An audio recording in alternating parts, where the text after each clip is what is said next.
Assalamualaikum warahmatullahi wabarakatuh, anak-anakku sekalian yang dirahmati Allah Subhanahu wa taala. Jumpa lagi dengan Ustadz Hendra. Kita akan belajar tentang PJOK ya. Bagaimana kabar hari ini anak-anak semua? Untuk mengawali kegiatan ini, mari sama-sama kita berdoa. Berdoa dimulai. Bismillahirrahmanirrahim. Baik anak-anakku sekalian, ini adalah percobaan daripada tes yang akan kita laksanakan nanti via online ya, via video.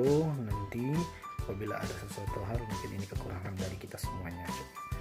Baik anak-anakku semuanya, tetap semangat dan tetap jaga sportivitas kita sebagaimana kita selalu sehat dalam berolahraga ya. Sebelum sehat berolahraga dan selalu tetap jaga kesehatan, protokol COVID, dan jangan lupa menggunakan masker ya. Jaga jarak kita 1 meter ya, 1,5 meter begitu, biar nanti kewaspadaan kita juga terhadap virus atau COVID ini bisa tumbuh dengan sendirinya, karena kita harus new normal. Apa itu new normal? Yaitu adalah cara hidup baru. Baik anakku sekalian, kita simak videonya untuk pembelajaran pada kali ini nanti. Baik, kita langsung saja cek untuk videonya.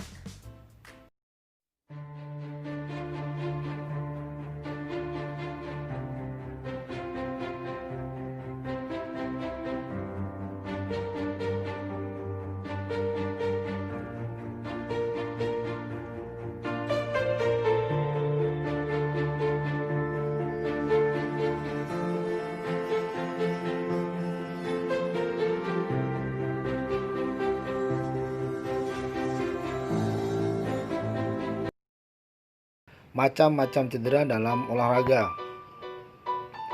Cedera yang mungkin akan terjadi, yang pertama cedera memar, yang kedua cedera otot, yang ketiga dislokasi, yang keempat patah tulang, yang kelima kerang otot, yang keenam pendarahan, 7 luka, 8 epilepsi, 9 keracunan, dan 10 shock.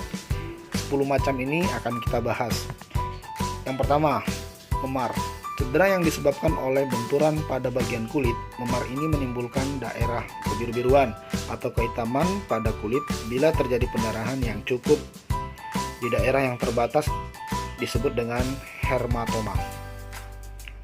Gambarnya seperti ini ya, ini gambar memar. Kemudian cara penanganan pada cedera memar adalah: A. Kompres dengan es kurang lebih 12-24 jam agar pendarahan kapiler berhenti. B. Istirahat untuk mencegah cedera lebih lanjut dan mempercepat pemulihan jaringan-jaringan lunak yang rusak. C. Hindari benturan di daerah cedera pada saat latihan maupun pertandingan berikutnya. Yang kedua, cedera otot. Ada 2 jenis cedera pada otot, yaitu sprain. Apa itu sprain? Adalah cedera pada ligamentum. Cedera ini yang paling sering terjadi pada berbagai cabang olahraga. B. Strain. Apa itu strain? Strain adalah kerusakan pada suatu bagian otot atau bagian tendo karena penggunaan yang berlebihan ataupun stres yang berlebih. Untuk gambarnya sprain dan strain seperti ini. Cara penanganan yang dilakukan pada cedera otot adalah dengan diistirahatkan dan diberi pertolongan dengan metode RICE. Apa itu RICE? Yang artinya adalah: R. Diistirahatkan pada bagian yang cedera. I. Didinginkan selama 15-30 menit. C. Dibalut pada bagian yang cedera dengan bahan yang elastis. Dibalut apabila terjadi pendarahan atau pembengkakan. E. Ditinggikan atau dinaikkan pada bagian yang cedera. Kemudian yang ketiga, dislokasi. Dislokasi adalah terlepasnya sebuah sendi dari tempat yang seharusnya.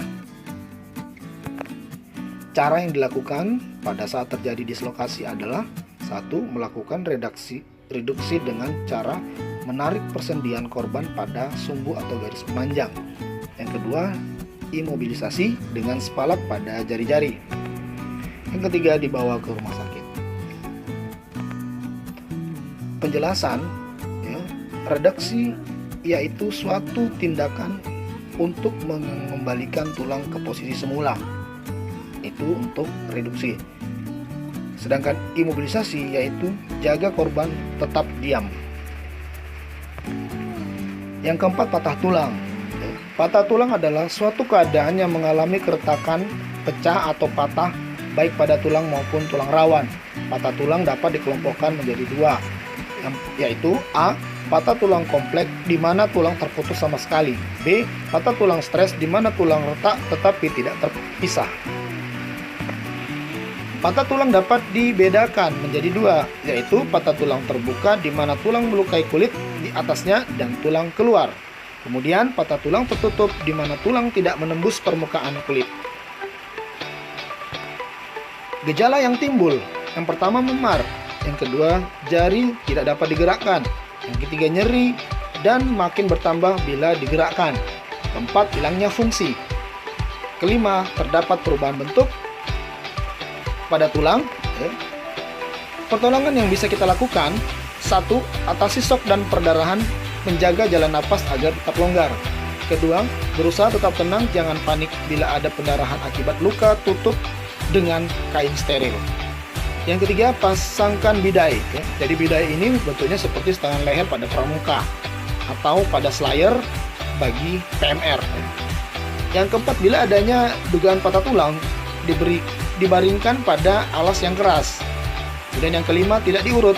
Dan yang keenam, bawa ke rumah sakit yang terdekat untuk perawatan lebih lanjut. Yang kelima adalah kram otot. Kram otot adalah kontraksi yang terus-menerus yang dialami oleh otot dan mengakibatkan rasa nyeri. Nah, penyebab kram adalah otot yang terlalu lelah, kurangnya pemanasan, serta peregangan, adanya gangguan sirkulasi darah yang menuju ke otot sehingga menimbulkan otot kejang. Kram yang mungkin terjadi: A. Otot perut, B. Otot betis, C. Otot paha belakang, D. Otot telapak kaki. Ini yang paling sering terjadi pada saat kram, ya.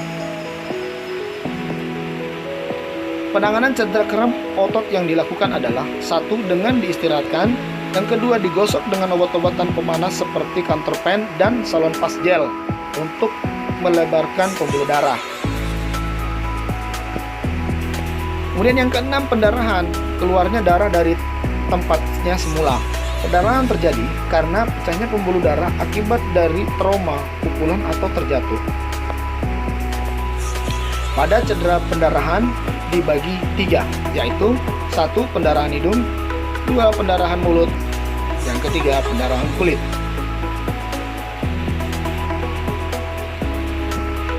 Cara menangani korban pendarahan adalah ini untuk pendarahan hidung. 1. Penderita didudukkan, batang hidung dijepit sedikit ke bawah tulang rawan hidung. Dilakukan kurang lebih 5 menit dengan jari tangan. Bernapas melalui mulut. 2.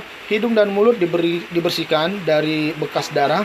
Diberikan kompres dingin di sekitar batang hidung. Yang ketiga, bila terjadi patah tulang pada hidung, tidak boleh dipijit, tetapi hanya diberikan kompresan dingin saja, lalu dibawa ke rumah sakit. Kemudian, pendarahan pada mulut. 1. Hentikan pendarahan dari bibir atau gusi dan kompres air dingin. Yang kedua, bila gigi goyang atau patah, jangan mencabutnya. Bawa ke dokter gigi untuk penanganan lebih lanjut. Pendarahan pada kulit. 1. Bersihkan luka dengan obat yang mengandung antiseptik. 2. Apabila luka sobek lebih dari 1 cm, sebaiknya dijahit. 3. Apabila lepuh dan robek, potonglah sisa-sisa kulitnya, kemudian dibersihkan dan dibalut dengan bahan yang tidak lengket atau bisa dengan menggunakan kasa. Kemudian yang ketujuh, luka. Suatu ketidaksinambungan dari kulit dan jaringan di bawahnya yang mengakibatkan pendarahan yang dapat mengalami infeksi. Luka dapat dibagi menjadi 2. A. Luka lecet, cedera goresan pada kulit. B. Lepuh, cedera gesekan pada kulit. Jadi seluruh tubuh itu mempunyai kemungkinan besar untuk mengalami luka. Cara menangani luka: yang pertama, bersihkan luka tersebut menggunakan detol atau betadine. Kalau tidak ada, bisa dengan sabun. Yang kedua, setelah luka dikeringkan lalu diberikan obat-obatan antiseptik, misalnya obat merah, larutan betadine cut. Apabila luka robek lebih dari 1 cm, sebaiknya dijahit. Kemudian yang kedelapan, epilepsi. Nah, epilepsi adalah gangguan ketika aktivitas sel saraf di otak terganggu yang menyebabkan kejang. Ya. Gejala yang mungkin dialami: 1. Seluruh tubuh kelelahan atau pingsan. 2. Otot mengalami otot tegang. 3. Penginderaan aura atau kesemutan. Nah, gejala yang pada umumnya sering timbul: 1. Kejang. 2. Amnesia. 3. Depresi. 4. Kegelisahan. 5.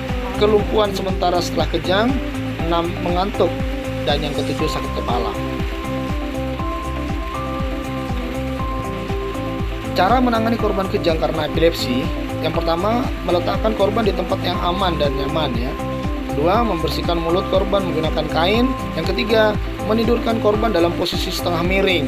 Yang keempat, hindari terkena cairan dari mulut korban. Yang kelima, menjaga korban hingga sadarkan diri. Yang kesembilan, yaitu keracunan. Nah, keracunan adalah kondisi yang disebabkan oleh menelan, mencium, menyentuh, atau menyuntikkan berbagai macam obat, bahan kimia racun, atau gas. Ya.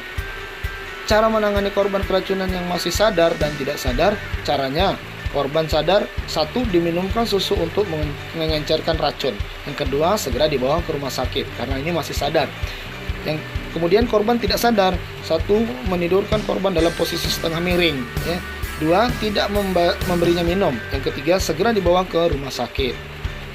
Baik, kemudian yang terakhir adalah shock ya. Shock adalah kondisi di mana tekanan darah turun secara drastis sehingga terjadi gangguan aliran darah dalam tubuh.